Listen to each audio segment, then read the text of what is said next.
আজকে যে দিন আমরা দেখলাম সুবন্ধদার উপর যেভাবে অত্যাচার হয়েছে, শ্রমিকদের উপরে যেভাবে অত্যাচার, তৃণমূলের নেতারা যেভাবে আমাদের বিজেপির নেতাকে মারধর করেছে, কতগুলো কেস দিয়েছে।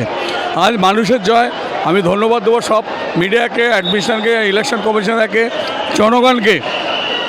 আজ যেভাবে আমরা জিতেছি, মানুষ ভোট দিয়েছে, ফেয়ার ইলেকশন হলে যেটা হয়, আজ মমতা ব্যানার্জি পদত্যাগ বন্ধ করেন, ওকে রাষ্ট্রে বরখাস্ত করতে হয়েছে। আগামী দিন যা যা কমেন্টমেন্ট আমাদের মাননীয় মুখ্যমন্ত্রী বলেছে, প্রধানমন্ত্রী বলেছে, শ্রমিকদা বলেছে, সবই ডিমান্ড আমরা কিছুদিনের মধ্যে সাধারণ মানুষের যেটা পাশে থাকবে।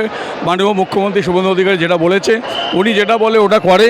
উনি বিরোধী দলের হিসাবে যেভাবে ফাইট করেছে সেইভাবে কোনো দিন কেউ বৈভাবে খায়নি। অনেক মার খেয়েছে, ওনাকে মারার জন্য অনেকবার প্ল্যান করেছিল, সব প্ল্যানই ফেল হয়ে গেছে। অভিষেক ব্যানার্জি যেভাবে গুন্ডাগিরি, মমতা ব্যানার্জি যেভাবে গুন্ডাগিরি করেছে, জনগণ এর শিক্ষা দিয়েছে।